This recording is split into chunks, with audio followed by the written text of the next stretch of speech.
ඉතාලියන් නිෂ්පාදන සමාගමක් තිබ්බා ඇල්ෆා රෝමේ කියලා. කාර් නිෂ්පාදන ආයතනයක්. මේකේ වැඩ කරා මිනිස්සෙක් මෙයා ටෙස්ට් ඩ්‍රයිවර් කෙනෙක් විදිහට තමයි වැඩ කරන්නේ. හැබැයි මෙයා මේ උත්පාදන සමාගමත් එක්ක පොඩි ප්‍රශ්නයක් දාගෙන මෙයා මේ ආයතනෙන් අයින් වෙනවා. අයින් වෙලා මෙයාගේම නිෂ්පාදන ව්‍යාපාරයක් ආරම්භ කරනවා.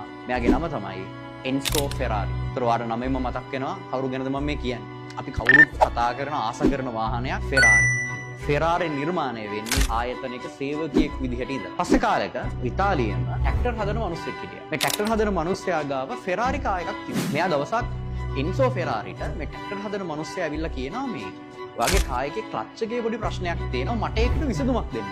මේකට එන්සෝ ෆෙරාරි දෙන උත්තරය තමයි ඔයාගෙන් ඔයාගේ ට්‍රැක්ටරේ හදාගන්න. මං රේසින් කාර් හදන විදිය ගැන බලාගන්න. මේකට අභියෝගයක් විදිහට ඔය ට්‍රැක්ටර් හදන මිනිස්සයා හදනවා කාර් එකක්. මේ ට්‍රැක්ටර් හදන මිනිස්සයාගේ නම තමයි ෆෙරුචියෝ ලැම්බෝගිනි. අපි කවුරුත් දන්න අපි ආස කරන ආදරය කරන වාහනයක් තමයි ලැම්බෝගිනි. ලැම්බෝගිනි නිර්මාණය වෙන්නේ ෆෙරාරිත් එක්ක තිබ්බ තරගේ ප්‍රතිවිපාකයක් විදිහට. පස්සේ කාලෙක මේ ලැම්බෝගිනි ආයතනය වැඩ කරනවා සේවකයෙක්. මේ සේවකයා යෝජනාවක් ගේනවා මේ ලැම්බෝගිනිට අපි හදමු කාර් එකක් කාබන් ෆයිබර් වල. සැහැල්ලු ශක්තිමත් පිරිවැය අඩු කාර් එකක්. හැබැයි මේ යෝජනාව ලැම්බෝගිනි ප්‍රතික්ෂේප කරනවා. ඒ ප්‍රතික්ෂේප කිරීම නිසා මේ මිනිස්සයා පටන් ගන්නවා යාගේම නිෂ්පාදන ආයතනයක්. මේ මිනිස්සයාගේ නම තමයි හොරසියෝ පගානි. ඔයාලා හැමෝම දන්න පගානි කියන කායක නිෂ්පාදනය කරන්න පටන් ගත්තේ මෙන්න මේ හොරසියෝ පගානි. මෙයා නිෂ්පාදනය කරනවා වේගවත් සුපර් කාර් එකක් කාබන් ෆයිබර් වලින් විතරක් හදන. දවසක් මේ පගානිට කතා කරනවා මිනිස්සෙක්.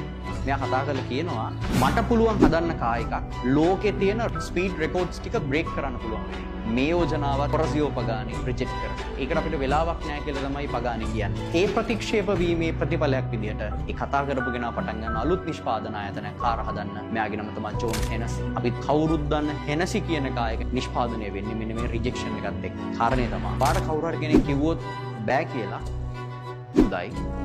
ඔයාට කවුරු හරි කෙනෙක් කිව්වොත් එහෙම ඒක ඔයාට කරන්න බෑ කියලා ඒක තවත් හොඳයි. එතකොට ඔයාට අදහසක් ගන්න පුළුවන්. ඔයාට බෑ එයත් එක්ක ඔය වැඩේ කරන්න. ඒතර ඔයාට පුළුවන් ඔයාගේ ගමන අලුතින් පටන් ගන්න.